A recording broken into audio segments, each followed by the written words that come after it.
বলুন আল্লাহ এক, আল্লাহুস সামাদ, আল্লাহ আস-সামাদ, আল্লাহ অমুখাপেক্ষী। আপনি বলে দিন হে নবী যে লাম ইয়ালিদ ওয়া লাম ইউলাদ। লাম ইয়ালিদ তিনি জন্ম দেন নাই, লাম ইয়ালিদ মানে তিনি জন্ম দেন নাই। এটা দিয়ে কাদের ভিত্তি ভেঙে দেওয়া হলো? ওই যারা আল্লাহর পুত্র সাব্যস্ত করে, কন্যা সাব্যস্ত করে, ওদের ধর্মবিশ্বাসের ভিত্তি ভেঙে দেওয়া হলো। লাম ইয়ালিদ তিনি জন্ম দেন নাই। তো এমন একজন সত্তাকে আল্লাহ হতে হবে যিনি কাউকে জন্ম দেন না কখনো। আমরা এই দুনিয়াতে যা দেখছি সব কিছু কিন্তু জন্মিত বা জন্ম দিচ্ছে বা জন্মিত। মানুষের কথা বলেন, আপনি যে কোনো মাখলুকের কথা বলেন, এমনকি প্রকৃতির যে বিষয়গুলো আমরা দেখি এগুলো তো জন্মিত আর কি, মাখলুক, এগুলো কোনো না কোনো জায়গা থেকে আসছে। তো আল্লাহ রাব্বুল আলামিন হতে হলে এমন একজন সত্তা হতে হবে যিনি কাউকে জন্ম দেন নাই। ওয়ালাম ইউলাদ, এটা আরও কঠিন, এটা আরও কঠিন। কেউ জন্ম দেয় না সেটা একটা হতে পারে, একজন ধরেন মহিলা আছে জন্ম দেয় নাই সন্তান, তো সে তো কারো কাছ থেকে জন্মিত হয়েছে। তাই দুইটা রাস্তাই বন্ধ করে দেওয়া হলো যে আল্লাহ হতে হবে এমন একজন সত্তাকে যিনি না জন্ম দিয়েছেন না কারো কাছ থেকে জন্ম নিয়েছেন। এটা আরও কঠিন, এবং এই কাঠিন্যের মধ্যে কোনো সত্তা পড়তে পারে না আল্লাহ ছাড়া। এই মানদণ্ডে আল্লাহ ছাড়া অন্য কোনো সত্তা কখনো পড়তে পারে না, যিনি জন্ম দেন নাই, কারো কাছ থেকে জন্ম নেন নাই। অনেকে প্রশ্ন করে যে অনেকের মধ্যে ওয়াসওয়াসা আসে যে এই বিশ্বজাহান আল্লাহ সৃষ্টি করেছেন, আল্লাহকে কে সৃষ্টি করেছে? নাউযু বিল্লাহি মিন যালিক। নবী সাল্লাল্লাহু আলাইহি ওয়াসাল্লাম বলেছেন, যখনই এমন কোনো চিন্তা আসবে, এই চিন্তা শয়তান ঢুকিয়ে দেয়, যখনই এমন কোনো চিন্তা আসবে সেজন্য পরে আউযু বিল্লাহি মিনাশ শাইতানির রাজিম, এবং ঈমান পাকাপোক্ত করার জন্য যেন পরে আমানতু বিল্লাহি ওয়া রুসুলিহি, আমানতু বিল্লাহি ওয়া রুসুলিহি, রুসুলিহি বহুবচন, আমানতু বিল্লাহি ওয়া রুসুলিহি। আল্লাহকে যদি কেউ জন্ম দিত বা আল্লাহ যদি কোনো জায়গা থেকে সৃষ্টি হতেন, তাহলে যে স্রষ্টা তিনি তো আল্লাহ হতেন, তাই না? আল্লাহ যদি নাউজুবিল্লাহ কারো কাছ থেকে সৃষ্টি হতেন তাহলে তো তিনি আল্লাহ হতেন না। এমন একজন সত্তাকে আল্লাহ হতে হবে যিনি সৃষ্টি নন, যাকে কেউ সৃষ্টি করে নাই, বরং তার কাজ সৃষ্টি করা। এটা তো আপনি কার্যকারণ তত্ত্ব থেকে বলছেন, এটা ফিলোসফিতে একটা তত্ত্ব আছে, কার্যকারণ তত্ত্ব। মানে তত্ত্বটা হচ্ছে এরকম, ইউনিভার্সিটিতে আমাদেরকে একটু পড়ানো হয়েছিল আর কি, যে প্রত্যেকটা কাজের পিছনে একটা কারণ থাকে। আসলে তাই, কিন্তু প্রত্যেকটা কাজের পিছনে একটা কারণ আসলেই থাকে। শয়তানির পিছনেও কোনো না কোনো কারণ তো আছে, কেন শয়তানি করতেছে এটা কারণ তো আছে।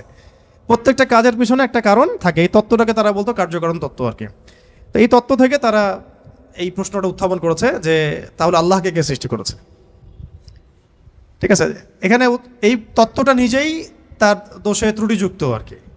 আল্লাহকে যদি কেউ সৃষ্টি করে তাহলে তো সে আল্লাহ হবে, তাকে কেউ সৃষ্টি করলে সে আল্লাহ হবে, তাকে কেউ সৃষ্টি করলে সে আল্লাহ হবে। এইভাবে আপনি কোথায় গিয়ে শেষ করবেন?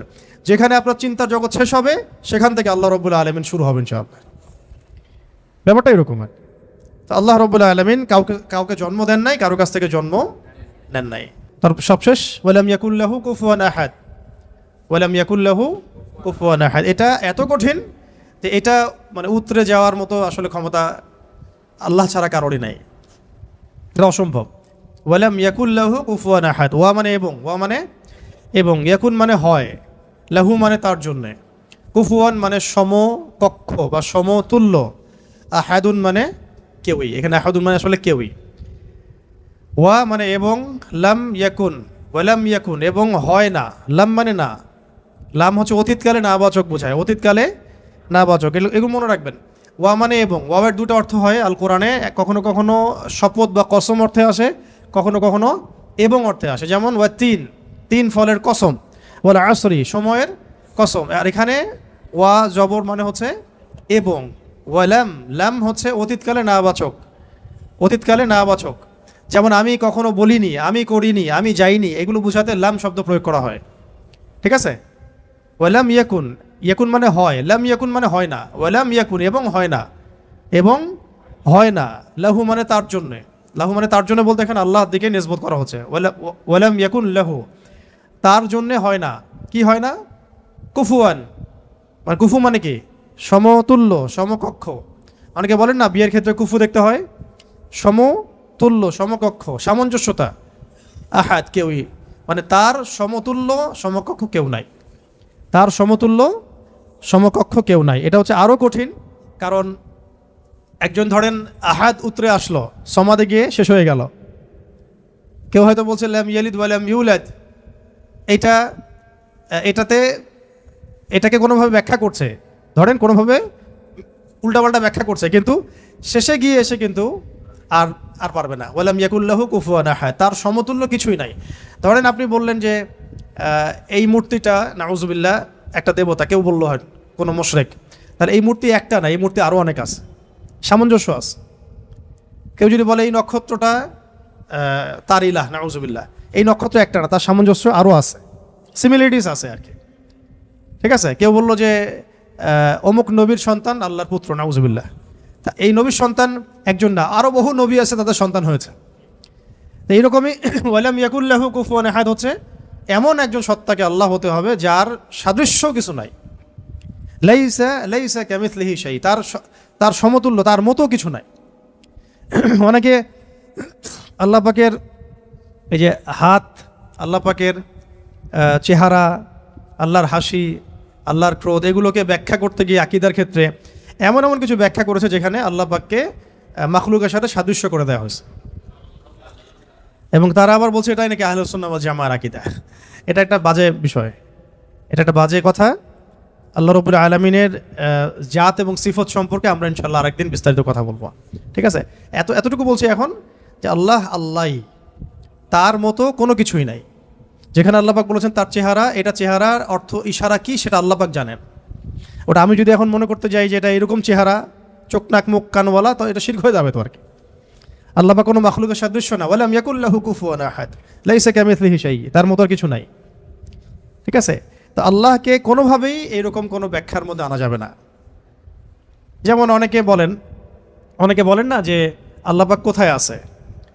তো এখন আপনি প্রশ্ন করলেন যে আল্লাহ রাব্বুল আলামিন কোথায় আছে, তো কেউ বলছে আরশের উপরে আছে, আরশের। তো আল্লাহ পাকের ক্ষেত্রে এমন দিক সাব্যস্ত করা যাবে না, উপরে নিচে ডানে বামে, এভাবে না। এটা ইস্তাওয়ার অর্থ কি, সেটা আল্লাহ পাক যেভাবে বলেছেন ওইটুকুতে চুপ থাকা আর কি, এটা ব্যাখ্যা করতে না যাওয়া। এমনকি আল্লাহ পাক আর রহমান আর রহিম, এটাকে এইভাবে ব্যাখ্যা করা যাবে না যে কেমন রহমান, আমাদের মতো রহমান, আমাদের মতো দয়াময় কি? আল্লাহর দয়া আল্লাহর মতো, আল্লাহ পাকের দয়া আল্লাহর মতো, আল্লাহর ক্রোধ আল্লাহর মতো, আল্লাহর মানে কারো প্রতি সন্তুষ্ট হওয়া তার মতো, তার নিজের জাত এবং সিফতের মতো, আমাদের কোনো মাখলুকের মতো না। আবার আল্লাহ পাকের দিকে কোনো দিকও সাব্যস্ত করা যাবে না যে আল্লাহ উপরের দিকে, নিচের দিকে, টানের দিকে, বামের দিকে। এইগুলো মানে খুব সূক্ষ্ম বিষয় আকীদার, এবং এই আকীদার এই বিষয়গুলো সমাজের মধ্যে অনলাইনের মাধ্যমে এত ফিতনা সৃষ্টি হয়ে গেছে যেগুলো আসলে অনেক সময় জেনারেল ভাইরা এর মধ্যে ডুবে যাচ্ছেন আর কি। তো আল্লাহ পাকের ব্যাপারটাকে খুব সেন্সিটিভলি বুঝতে হবে এবং সূক্ষ্মতার সাথে বড় বড় উলামায়ে কেরামদের কিতাবগুলো পড়ে তাদের কাছ থেকে ব্যাখ্যা জেনে নেবেন। এবং যেটা বুঝবেন না পড়তে গিয়ে, যদি আপনি আকীদার বইগুলো আসলেই পড়তে পারেন, তাহলে যেটা বুঝবেন না সেটা অবশ্যই বড় আলেমকে জিজ্ঞাসা করতে হবে।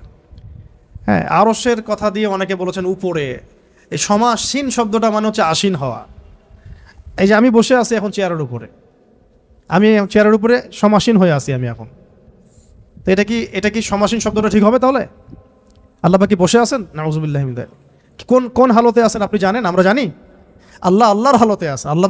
আল্লাহ পাক যেভাবে থাকা দরকার তার শান মর্যাদা অনুযায়ী আল্লাহ পাক আছে। তো এই ব্যাপারগুলো খুব সূক্ষ্ম, কিন্তু এই জন্য আমি বলছি এটার আরেকটা দার্স লাগবে পরের ক্লাসে ইনশাল্লাহ।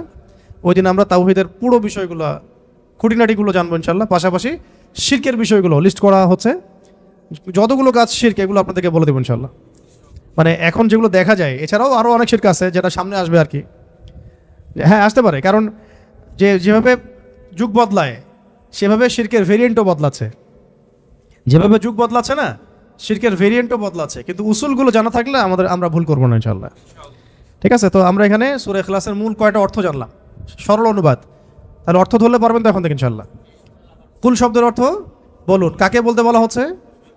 রাসূল সাল্লাল্লাহু আলাইহি ওয়াসাল্লামকে। কেন বলতে বলা হচ্ছে? কারণ কাফেররা জিজ্ঞাসা করেছে আল্লাহ কেমন, তোমার আল্লাহ কেমন, প্রকৃতি জিজ্ঞাসা করছে, আল্লাহ পাক সম্পর্কে জানতে চেয়েছে। আল্লাহ পাকের ডেফিনেশন কোন সূরা আছে? ইখলাস। এই সূরাকে বলা হয় তাওহীদের সূরা, একনিষ্ঠতা। ঠিক আছে, খালেস তাওহীদ। এবং কোরআনের যে 3টা ভাগের কথা বললাম, 3 ভাগের 1 ভাগই হচ্ছে তাওহীদ। এই কারণে এই সূরাকে আল কোরআনের 3 ভাগের 1 ভাগ বলা। এখন বুঝতে পারছেন?